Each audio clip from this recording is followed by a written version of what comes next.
On our segment, The Champ, we're glad to exclusively speak to someone who forms an integral part as far as Kenyan football is concerned. Kenya Footballers Welfare Association President Kam, Tusk FC Captain James Situma, and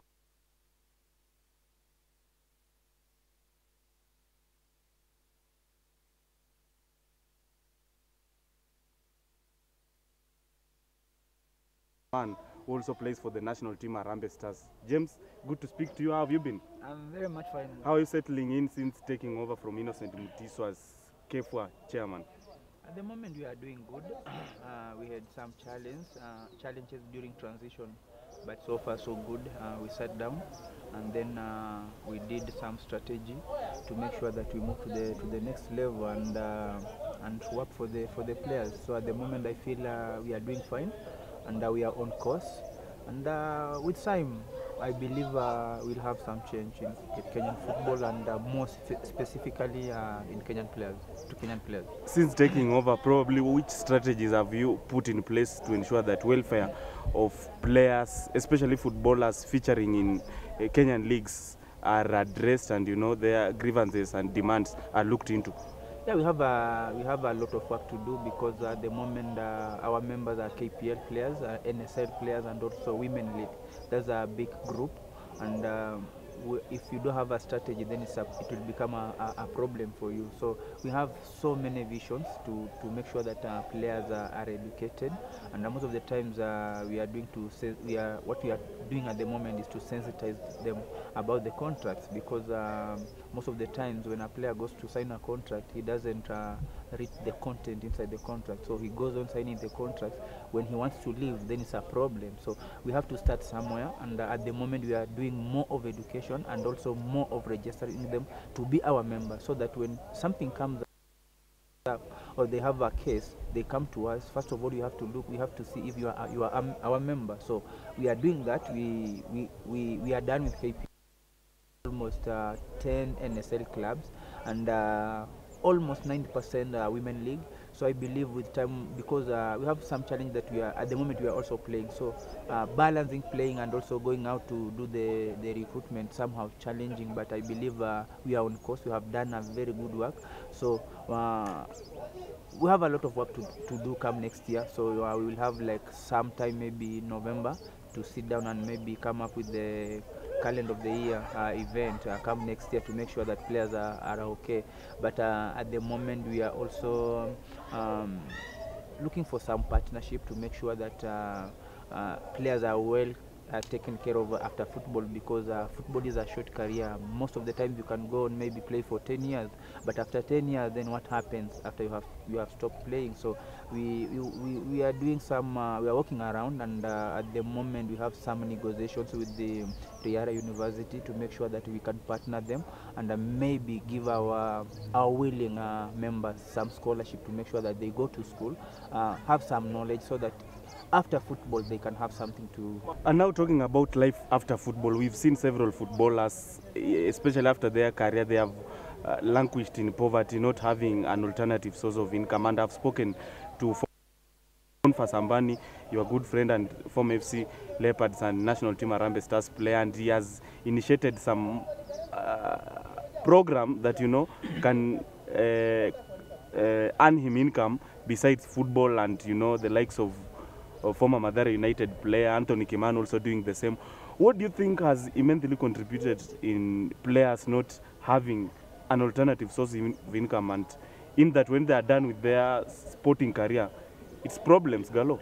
We have so many factors, and at the moment maybe one of the factors that we do have a well-paying league. You see, maybe that amount that you can take care of your family, let me say your family members as a whole, and also maybe save something. But also another factor is that maybe we have some are just ignorance, because in money management they always say, like, if you can't manage 100 bob, then it's so hard to manage even if you have 1 billion bob. So whatever little you have, you just have to see how you money to make sure that you can save for a rainy day, because you have mentioned for a few players that have really done well after football, and that's the way to go, because football, when you are playing, you never, if you don't think after football, then it will be a disaster for you. And what we are also doing is that it has helped us to make sure that we come up with educating them on how you can manage finance. We can look for an expert to make sure that he or she comes on board to make sure that he just talks about finance. At times you don't know anything, so maybe when someone comes up and talks to you about finance or how you can save your money, then it can help. We have some guys that it can help, because we have also young players, but in long run we believe, if we can change the dynamic of Kenyan football, we can go somewhere, because I always wonder, like in Tanzania, there are no, if we are more competitive than Tanzania, but how is it that Tanzania are paying good money for the players, unlike us?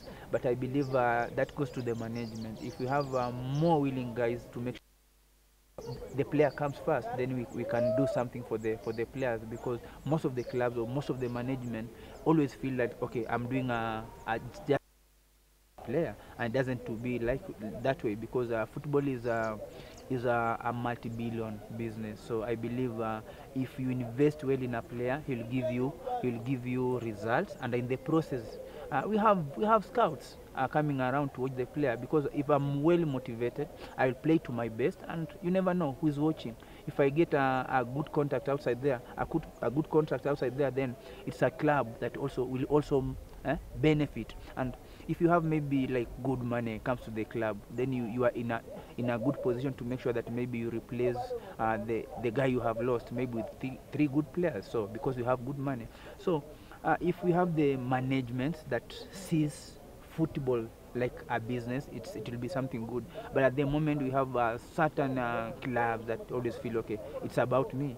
If I have something in my pocket, I don't care about the player, and the player is the main actor. So that's the challenges we have, and it's a whole thing from the top to coming downwards, because if we manage our football well, I believe we'll have more competition, we'll have more top players, and they play outside the country. How is it that you have Uganda? Most of the Ugandan players are playing in Kenya, and they end up getting some good contracts outside the country. It means we are more competitive, and we have talent. So how can we invest in these talents? That's the question.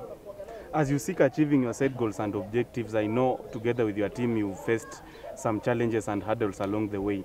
What are these, and probably what are you doing to ensure that you reach every player, especially at the grassroots, where young people are passionate about football, and they're also facing a myriad of problems which need to be addressed and looked into?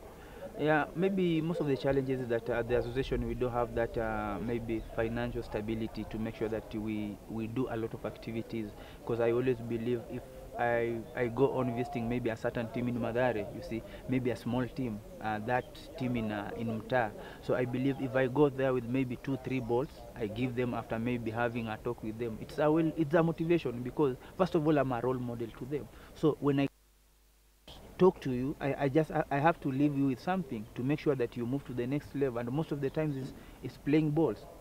If you have balls, you can play even without boots, but in the process you can have a way of maybe looking for the boots and having for the boots to play. So I believe we have so many challenges at the moment, and with the time, if we are okay financially, I believe we can also, as players, we can do more to the players.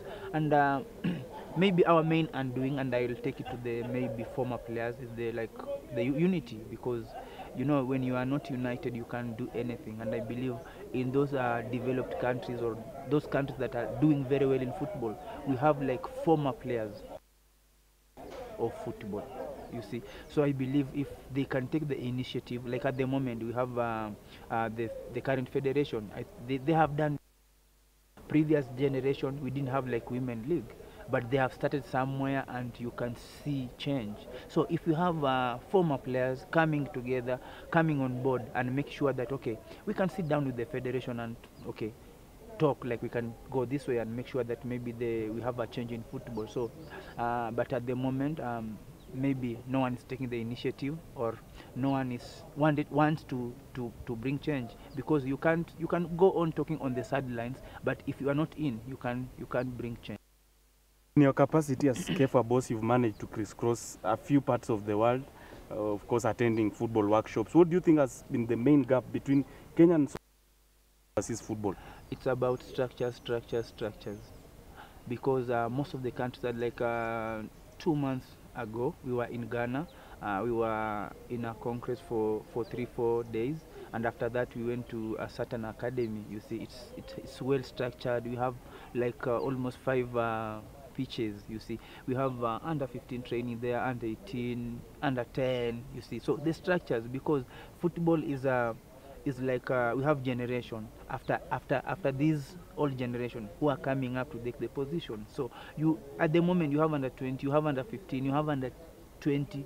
We have the senior team. So if the senior team, we have maybe like almost maybe 10 guys who are going to, after 2 years they are retiring, then who will take up the position. We have the under 20 now. You have already identified the guys who can come in, and you start introducing maybe 1 or 2 players to the senior team to make sure that if this generation goes out, then still the team still remains, you see. So for us, we don't have those structures. Who can initiate those structures? Because to play to the higher level, you have to start from the young age, you see. You can't come from high school and say, okay, I want to play professional football, because you have to start. And the basics, the way you can develop basics is from the while you are 10, 12 years. So structures, that it has been our main downfall. The last time the national team Harambee Stars qualified to a major tournament was in 2004 in Tunisia during African Cup of Nations. I know by then you are a new kid on the block and you are yearning to play for the national team during a recognized competition, something that is yet to pass. Where are we heading so far, and what do you think and make of Kenyan football going forward?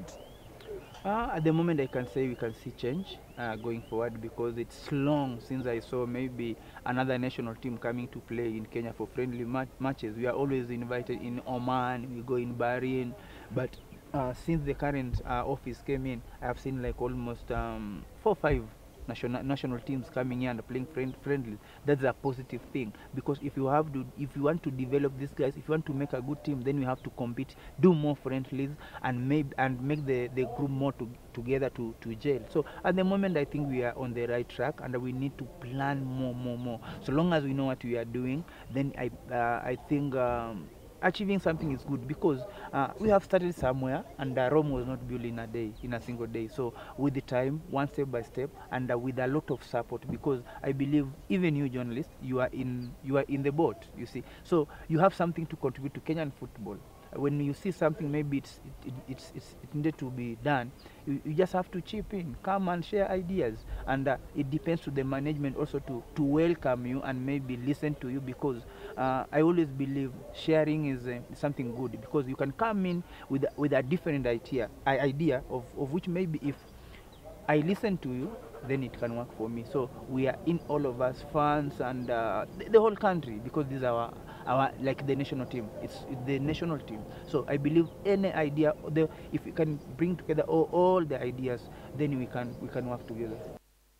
In the national team before by the former coaches and even the current one, Stanley Okumbi. Right now, you have been excluded from the current squad. Probably you expect in the future, are you still looking forward getting a place in Harambee Stars squad? You know, it's only God who knows the future, but as human beings, we also plan for the future and leave the rest to God. So I have a lot of things in my mind at the moment, and I don't have the right answer to that. At the moment, I'm comfortable. I believe I've done a lot for the national team, and I believe I still have the energy to play for the national team, but that depends to the coach, because it's the coach who makes the final decision, who knows what he needs in his team. So for me, I'm okay, and I really give them 100% support, because it's our team. When I was playing there, I had some other guys behind me supporting me, so whoever is playing there, I have to give him 100% support. So for me, I have a lot of plan, and I can say maybe we are remaining with almost 3 months to the end of the year. Maybe I'll talk from there, but at the moment I have like 1,000 things to do. What do you make of the potential, especially among the kids at the secondary level. Personally, I'm reliably informed you got spotted while playing.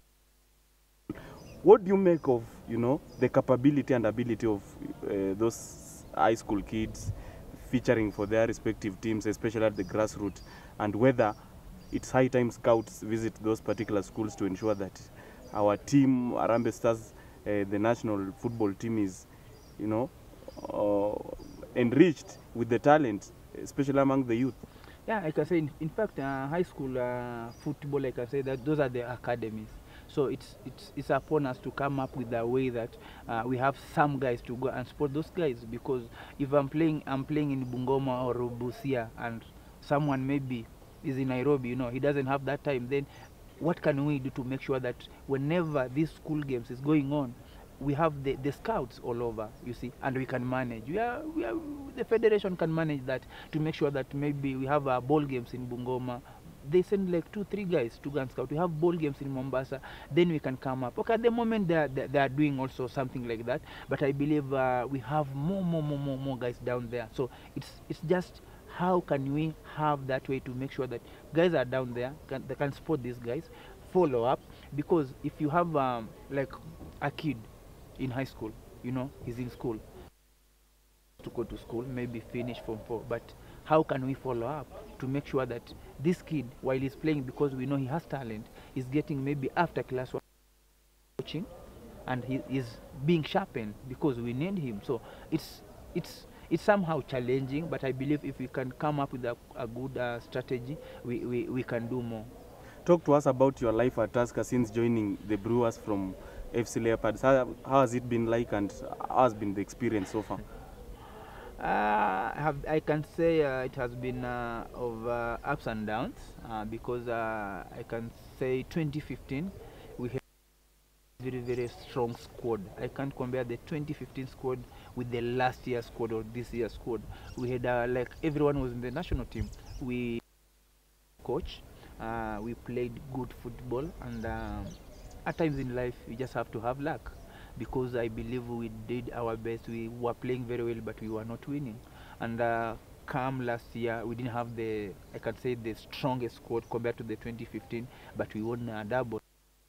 Highest moments, because I have never won a double. I was at Sofapaka, and I remember winning the KPL title, winning the Go TV, but it same year. So winning it a double here at Tusker, it was like my highest moment. And the funny thing, or what can I say, we had a very lean squad, 24 players, and it came to a time that almost 4 of our key players are out, so we remain like 18 players. We really train here 18 come, and we started like, okay, I'm a midfielder, but we don't have a defender. He's out. You have to come and play in the defense. And the funny thing that we went on winning the game. So that's life. Come this year, we have had a very, I can say, a very tough 6 months, because we started on a low, we picked up, and again come second leg we have not done very well, but I believe we still have 15 games to go. So 15 games to go, that's 45 points to fight for. So I believe we still have a chance. Every game is, for us, is our final game. And the funny thing, if you see the table, if we are 9th at the moment, but if we win our just one game, and maybe the teams that are ahead of us maybe draw or lose, then we come 4th on the log. So it's so tight, and I believe we still have a chance, because they're the same guys who went 8 games unbeaten. I've just spoken to the coach a few minutes ago, and he's optimistic that you can still retain the title you won last year. What's your take on that? Do you agree? It's much possible, because 98% of the team that won a double, they're still around. So I believe, and there was a time I say we went 8 games unbeaten, and we won 8 games in a row. So nothing is impossible, because I remember when we started the league, we had 2 points, and the leaders were having 14 points, and there was a time we came and we were first on the log. So it can happen. We have 15 games to go, so it's much possible. We just look one game per time. It's one game at a time, because if I'm going to face maybe Sony over the weekend, and I'm thinking about Goromaya, then I get it wrong. So my first assignment is about Sony. I finish about Sony, then next assignment about Zoo at Ruaraka. So our first games, at the moment we are looking Sony game, and I believe we still have a big chance. Now, two of the national team players are doing exceptionally well overseas. Victor Mugube Wanyama, the midfield linchpin at Tottenham Hotspur, alongside Michael Niolunga, who's just sealed a long move to Girona FC, a team that is taking part in Spanish La Liga. Do you think it's high time now these two players start the upcoming generation? Of course, at the moment they are automatically role models, so it depends on how you see it. Because as for me, they are already role models, and down there, if you go with a certain player and maybe you just ask randomly, like, do you know Wanyama? The kid will tell you, I know him, and maybe had never seen him, it's just maybe by hearing about him. But I believe then who comes up? Two guys. And make sure the kids know they are role model, because they have to do something. And I believe they have shown the country that we have talents, because it's not a mean achievement playing in English Premier League. To say in a team like Tottenham, it has so many professional players, top coaches. But if you are combining a first 11, then you are a top quality. And it tells you that in Kenya we have a lot of talents. But the way we can groom these talents and make sure that they are seen or they are performing, it's a big question.